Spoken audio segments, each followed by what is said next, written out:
Ito si Asidre. Meron siyang sinasabi tungkol sa impeachment. Sabi niya, bakit daw kailangan mag Blue Ribbon Committee hearing? Bakit daw kailangan isabay sa impeachment yan? Importante yung impeachment. Importante bakit? Bakit importante? Hindi nyo pa nasasagot yun eh. Bakit mas importante yung impeachment kaysa sa flood control scandal? Ano lang ba naman ang pinag-uusapan natin sa impeachment? Halaga ng pera. Kung doon na lang natin pagbabasihan, trillion versus 70 million. 70 million man lang yun. Parehas pa rin na may value yan. Pero mas malaki yung value nito. So, sinong mas paprioritize mo?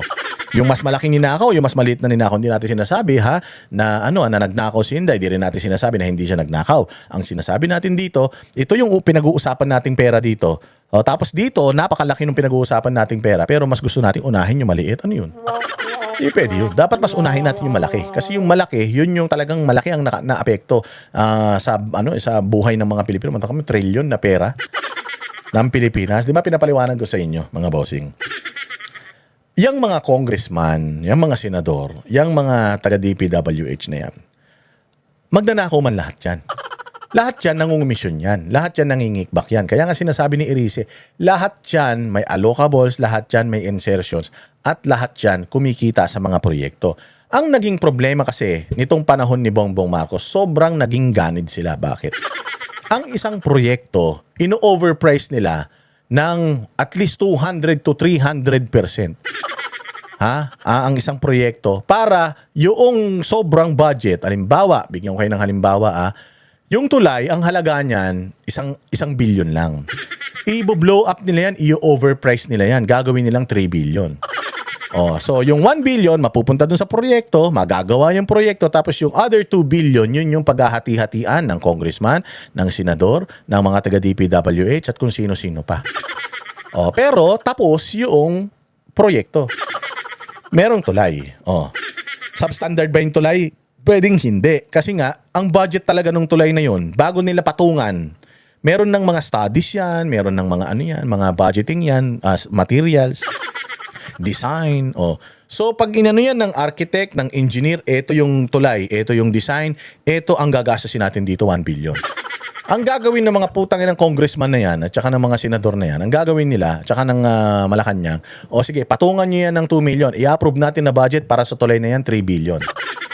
So yung 1 billion mapupunta sa tulay. Substandard ba yung tulay? Hindi. Kasi yun talaga yung halaga niya 1 billion.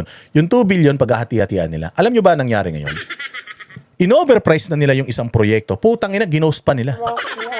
Sabi ko nga sa inyo, hindi naman malilinis yung mga politiko na yan. Hindi naman magpupolitika yung mga yan. Hindi naman papasok sa sa politika yan kung wala silang mahihita dyan. Mga negosyante yung mga yan. Karamihan sa mga yan, mga mayayaman na. Bakit pa sila pumasok sa isang trabaho na mas mababa yung sweldo kaysa sa kinikita nila sa personal na pamumuhay nila? Kasi nga, mas malaki ang kikitain nila dyan nang hindi sila naglalabas ng puhunan. Walang puhunan. Ang puhunan lang nila, proyekto. Yun lang ang puhunan nila. Hindi pa sila mag-aabono doon. Gastos ang taong bayan, i-overprice nila para meron silang mga kickback. It happens and it's happening.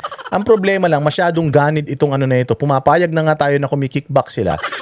Ginos project pa nila. Pati yung budget na 1 billion dun sa isang tulay, kinuha pa nila. So dati ang paghahati-hatian nila, 2 billion lang. Ngayon, ginawa na nilang 3 billion. Putang ina, mga patay gutom, di ba? Okay man lang Okay man lang sa atin na nagnanakaw sila Pero actually hindi yun okay, pero wala naman tayong magagawa, nakaupo sila Tapos yung sindikato sila So okay na sa amin yung basta ang importante, merong proyekto. Ang problema nagtusok lang ng 2 bakal tapos pinirmahan na tapos na yung proyekto Ang problema, ang daming namamatay sa bahay. Mga gago So yun ang importante, tama? Tinan niyo sasabihin nitong pigrolak na itong si Asidre na pinalaki sa PIDS. Inwestiyon ni Tingog Party List Representative Jude Asidre ang pagbuo sa Senate Blue Ribbon Subcommittee. Bukod sa posible raw matabunan ng impeachment ni VP Sara, binubuo pa ito ng mga dawit mismo sa eskandalo. Narito ang Agenda Weekend Report ni Ched Gatchalian. May pangamba ang ilang mababatas at grupo na baka magamit ang magiging mga pagdinig ng Senate Blue Ribbon Subcommittee sa flood control scandal para matabunan ng impeachment trial ni VP Sara. Paano matabunan? Kung hindi ba naman kayo mga gago, dapat nga talaga hindi kayo nag-file ng impeachment. Bakit? Putyang ina, mahahamper yung Tingnan mo, ang laki ng problema ng bayang Pilipinas. Imbis na sana yung 100% ng mga senador nakafocus sa pag-solve ng problema ng bayang Pilipinas pagdating sa pamumuhay natin. Magkakaroon pa ng impeachment. Mga walang hiya kayo. Mahahati pa. Wala na nga nagagawa itong mga senador.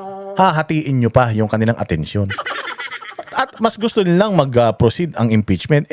Kung sabihin na nga natin, ma-impeach si Inday Sara, aalwan ba buhay ng mga Pilipino? Magmumura ba ang bigas? Magmumura ba ang gas? Masolve ba lahat ng corruption sa Pilipinas? Hindi naman. Bakit? Kasi nga, ang corrupt si Romualdez at saka si Bongbong. At yung, yung mga cronies nila at yung mga tsuwarewap nila ng mga politiko. Yun ang problema natin eh. Kung mas marami tayong may papakulong na mga magnanakaw sa Pilipinas dahil dyan sa Blue Ribbon Committee, di hihinto ang corruption sa Pilipinas, di yung pera ng bayang Pilipinas mapupunta sa mga tao sa serbisyo. I-impeach mo si Inday Sara. Wala namang relevance si Inday Sara sa mga nangyayari ngayon. Mas uunahin natin yon. So, ibig sabihin, mas gusto nyo unahin yung politika. And kaya ayaw nitong putaragis na asidre na ito na mag-subcommittee at mag-Blue Ribbon Committee. Kasi nga, damay sila. Damay ang Tingog party list dito. Ang laki. Sila ang may pinakamalaki na nakuhang pera sa bayang Pilipinas. Si Martin Romualdez, siya ang pinuno. Yung asawa niya ang may hawak ng pera. Tapos lahat ng pera ng Pilipinas dinadala sa party list nila. Na puros kaalyado nila. Tsaka anak nila, pamilya nila, yung mga miyembro ng party list na yan. Pinakamalaki. 8 billion yata or more yung nakuha nila ng Tingog Party List. Kaya takot na takot talaga tong Tingog Party List. Diyan sa Blue Ribbon Committee hearing ng flood control. Bakit? Kasi nga sila, napakarami rin nilang mga insertions ng flood control.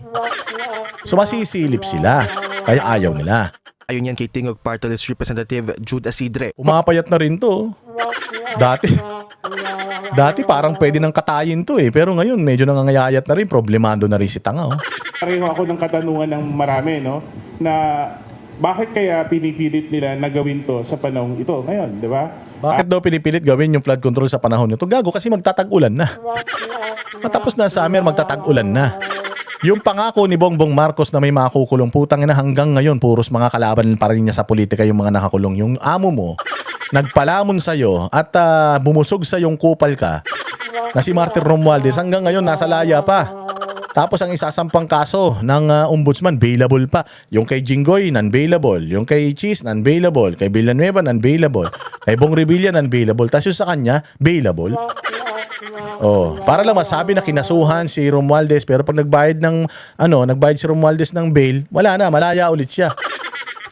Ayaw nitong gagon to, ayaw nitong biik na to na magsimula ang hearing na yan dahil sangkot siya, si Erwin Tulfo at sandamukal na mga congressman. Dahil pag pinatawag sila Pangandaman, pinatawag sila Bersamin, pinatawag yung 18 Marines, mga pangalan nila yung lulutang doon. Sila Kimbo, hindi ba? Sabi ko nga sa inyo, si Attorney Levy Baligod, confident siya na kapag nailabas nila lahat ng mga ebidensya na meron sila, mababaliw kayo. Hindi ba kayo excited doon? May mga videos daw sila. Videos, images, mga receiving parang proof of receipt ng mga pera na dinideliver netong 18 Marines. Kompleto daw sila. Kaya ito, tain-tai. Ayaw niya, mas gusto niya yung impeachment ni VP Sara. Inang yan. Wala na. Asidre. Wala nang problema yung impeachment ni VP Sara. Hindi man kayo makakapagpropaganda dyan sa hearing sa Senado kasi bobo man yung panelist ninyo ng mga prosecutor. Si Leila de Lima, si Chel Jokno, mga tanga yan. Hindi nga nananalo sa eleksyon yan. Sila Chua. Si Chua nga, pucha. Si Isko nga, hindi niya kaya. Si Inday pa. Tapos ang katapat na mga abogado ni Inday Sara, puchang ina, Narvasa at saka Fortun. Patay kayo dyan. Ang pinakamasaklap pa nito mga bossing, magbabawas pa daw sila ng mga ebidensya para daw mas maging accurate. Kasi nga hindi nila alam kung ano yung mga bala na hawak ni Inday Sara sa kanila. Kasi baka mamaya lahat ng mga bala nila, pucha, kompleto na sagot si Inday Sara doon. So ang gagawin nila, magfo-focus sila sa salin. Doon lang sila magfo-focus. Kasi hindi nila kayang patunayan yung iba. Yung salin kasi, madaling loko-lokohin yan. Ganyan ang ginawa nila kay Corona. Si Corona, yung mga articles of impeachment ni Corona, nabasura lahat yun, mahirap patunayan. Doon lang siya sa salin na dali. Oo, kaya ito talaga magiging ano to, magiging madugo talaga ito. May expose, imbis na may expose si Inday Sara, may expose itong mga tangang mga Committee on Justice diyan sa Congress. Alam naman natin kung ano at saan nakatuon ang atensyon ng taong bayan at ngayon kailangan nilang buksan ulit kung saan ayaw naman nilang pirmahan yung partial report na tinapos ni Senator Lacson. Ang ina, partial nga tapos tinapos. Bobo, may partial bang tinapos? Dapat dyan, impartial ka. Ang partial report. Puta, meron bang ganun? Hindi pa tapos? Hindi ka naman nag-hearing, nagkaroon ka ng partial report? Kasi dun sa partial report, putang ina, wala yung amo mo. Pero ngayon, pag binuksan yan, puta, ipapatawag yung amo mo, tingnan natin kung pupunta. Nagsalita na yung amo mo, I will not go down alone. Alam na rin naman ni Martin Romualdez na wala na siyang takas dyan eh. Alam na ni Martin Romualdez na talagang papunta sa kanya yan because hindi mo maloloko ang taong bayan. Pinsan mo presidente. Ikaw ang Speaker of the House. Asawa mo yung may hawak ng pera. Si Zaldico, bata mo, tao mo. Hindi naman daw binibigyan ng mga espesyal na komite ang mga party list noon. Pero grabe ang kapangyarihan na binigay mo kay Zaldico. Tapos sasabihin mo wala kang kinalaman. Gago ka ba? Maloloko mo ba taong bayan? Walang maniniwala. Katulad din sinasabi nito, walang maniniwala na ang taong bayan nakafocus sa impeachment. Wala na nga interest yung taong bayan sa impeachment. Kung may nangyari sa impeachment na paninira kay Inday Sara, sana bumagsak yung approval and trust rating niya. Tumaas pa nga ng 1 puntos eh. Kaya tumaas ng 1 puntos yung kasi pinagtatawanan kayo dyan sa Congress. Pinagtatawanan kayo ng mga Pilipino dyan sa Congress dahil puta alam nila lahat ng mga pinaggagawa nyo dyan, puro politika at propaganda lang.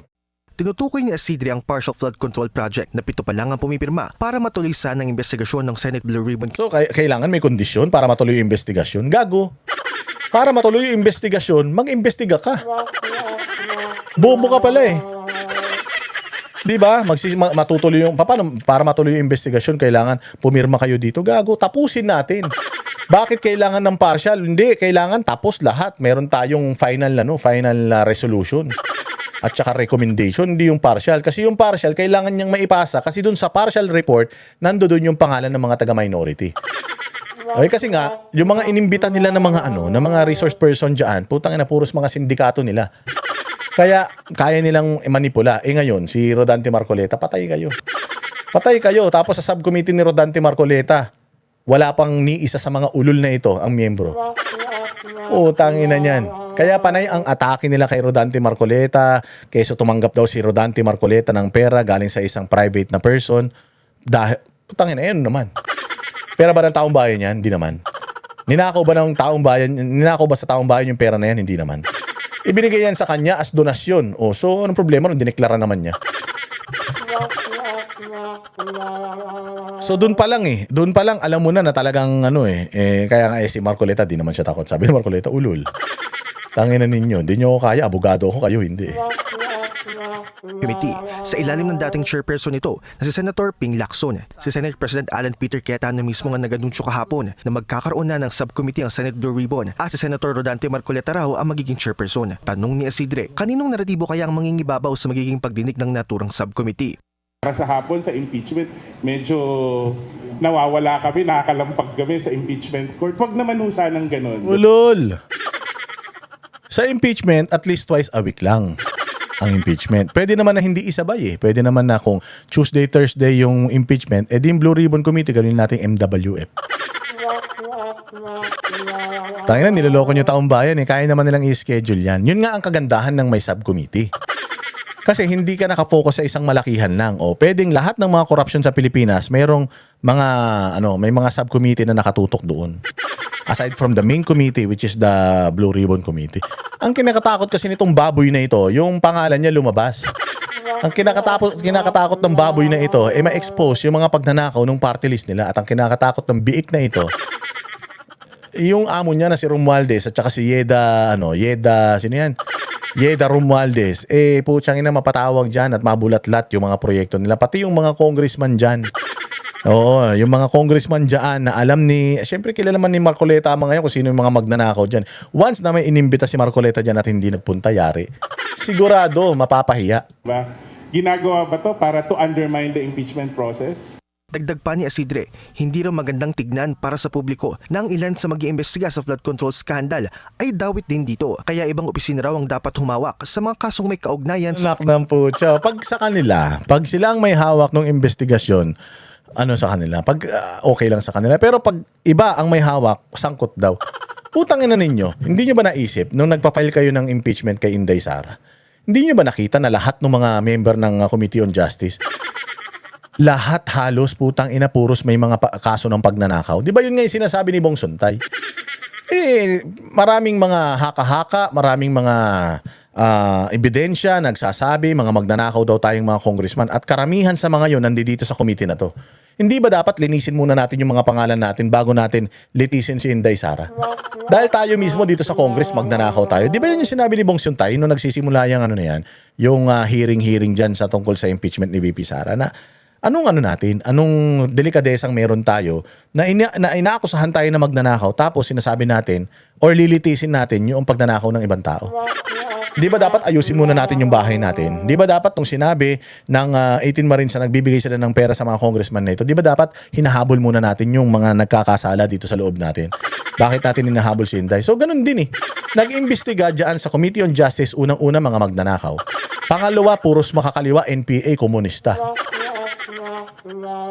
Tapos, hindi pa man nagsisimula, alam na natin na guilty na si Inday Sara. Ngayon, dito sa flood control scandal, ayaw nila na si Marcoleta kasi daw, yung mga members noong nung committee, sangkot. Putsang ina, hindi naman ibig sabihin sangkot. Hindi naman ibig sabihin isinasangkot, may kasalanan na eh. Di ba? Presumption of innocence. Bobo talaga to si Isidre. Tanginan nito, takot na takot, kabang-kaba. Dati mayabang yan eh. Pag nagsalita yan, puro angas. Pero kita mo ngayon, bumubula na yung bibig. Bumubula na yung bibig. Alam niya eh. Alam niya na po, the end na nila. Katapusan na nila. Susunod na eleksyon, wala nang pera yung yung tingog party list eh, para ipamudmud eh. So hindi naman nanalo yan. the flood control issue. Total, nandyan na rin naman ang proseso sa ombudsman, which is the proper forum. And I think everybody will agree that that is a proper forum. No? Naniniwala ka ba na naniniwala to na ang proper forum si Boying? Kaya niya sinasabi na ang proper forum si Boying kasi nga si Boying didemanda yung amo niya pero available. Imaginein mo kung si Boying ididemanda ito si Martin Romualdez ng non-bailable plunder, malversation kung yan at engraft. Kung katulad ng kaso ni Bong Revilla, ni Jinggoy, yung ikakaso dito kay Martin Romualdez, which is naniniwala tayo na mastermind. 'Di ba? Sa tingin mo sasabihin nito na kay ombudsman dalhin yung kaso? Hindi. Siyang ina sasabihin yan, kalimutan na yan. Huwag nang dalhin kay ombudsman kasi kita mo talagang kampi pa rin nila si ombudsman. Kunyari lang binabanatan ni ombudsman si Romualdez. Pero sa totoo lang, putya nag-uusap-usap mga yan, huwag ka mag-alala. Bibigyan kita ng kaso pero magaan lang. Hindi ka makukulong. Style ng mga yan. Nilinaw rin ni Isidre na tuloy-tuloy ang trabaho ng Kongreso para solusyonan ang mga krisis na kinakaharap ng bansa kaya hindi raw dapat mamili sa pagitan ng impeachment o iba pang mga issue. Hindi ito parang I love you more, I love you less. Di ba? Hindi kami kailangan mamili. Di ba?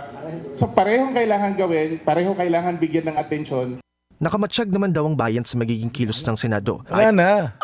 Alam na ng bayan. Yan ang panatero, walang inuurungan. Pag tama pala